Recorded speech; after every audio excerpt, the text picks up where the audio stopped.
His Excellency President Erdoğan, His Excellency Vice President Oktay, esteemed ministers, distinguished guests. On behalf of our board, I would like to welcome all of you to the first International Investment Summit we are hosting as YASED, the International Investors Association of Turkey. This year, we are celebrating our 40th anniversary. I would like to express my sincere appreciation to all our members who joined YASED throughout these years. With its 250 members from 30 countries and 15 sectors, we are honored to represent 85% of Turkey's foreign direct investment.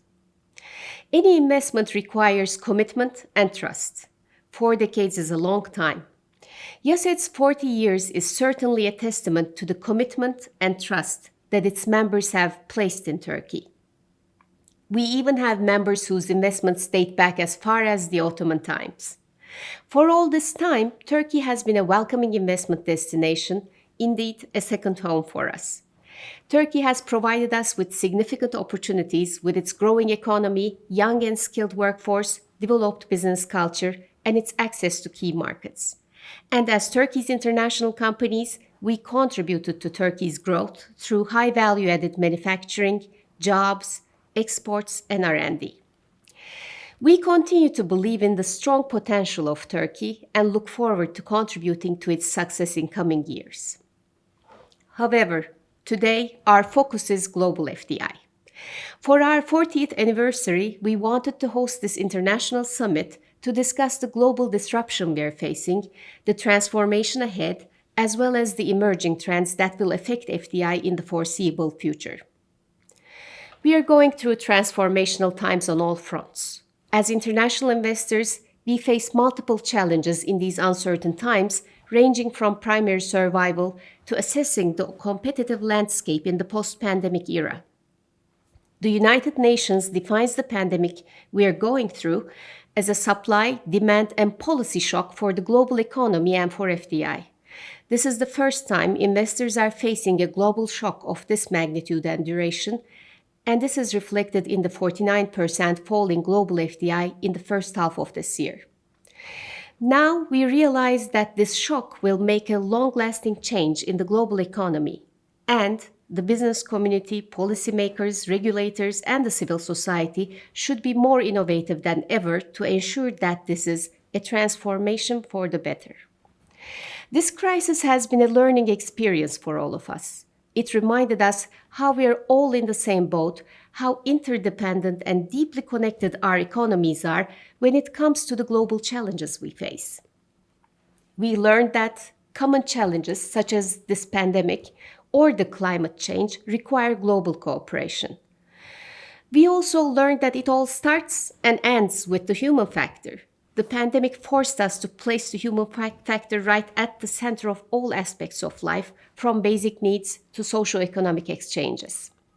The pandemic has certainly altered our way of life, probably for good. But we should bear in mind that hard times provide the best ground for creativity and innovation. And we will utilize these tools to overcome this challenge as well, and we will recover. However, recovery does not mean we're going back to business as usual. Our way of doing business will be reconstructed, and as companies, we'll also be reinventing ourselves. While the recovery of our businesses will be critical for the recovery of the global economy, we should think bigger and assume responsibility in the collective effort to make this a transformation for the better. We should work on pressing issues such as sustainability, digitalization for the common good, and global value chains, while also we continue to invest in R&D and innovation. For the governments, now it's time to reassess priorities on how to achieve growth. In this effort, the governments should lead the way and create a business-friendly environment supporting investments and fostering innovation.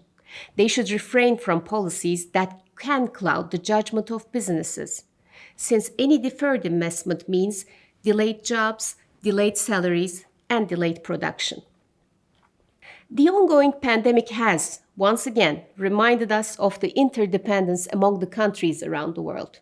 In the past, we all witnessed how globalization has contributed to worldwide progress.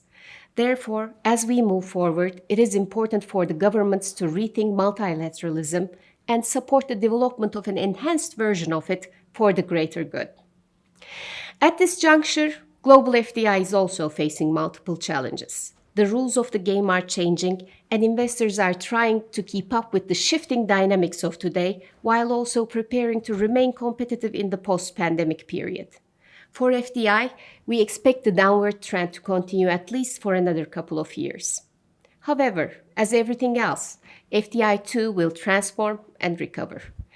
We foresee some emerging trends such as regionalization, reshoring of investments, nationalization of production, and restructuring of global supply chains.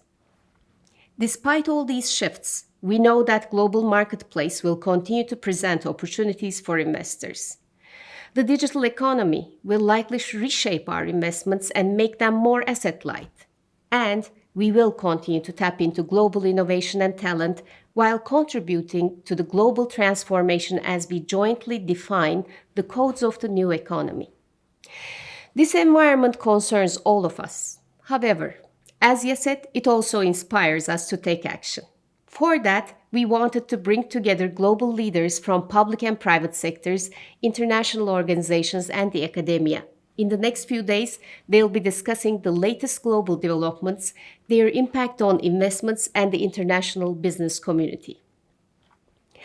Distinguished guests, today, President of Turkey, His Excellency Mr. Recep Tayyip Erdoğan, is honoring us with his opening remarks for our summit.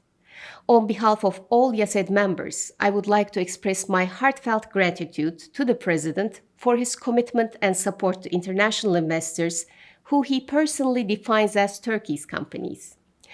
I would also like to convey our utmost appreciation to our Vice President, Mr. Fuat Oktay, for his leadership in the Coordination Council for the Improvement of the Investment Environment and for his keynote speech in our first panel today.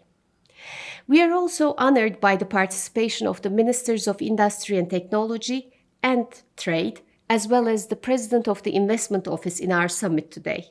I wish to extend my most sincere thanks to Minister Varank, Minister Pekcan, and Mr. Dağlıoğlu for their continuous support and open door to international investors.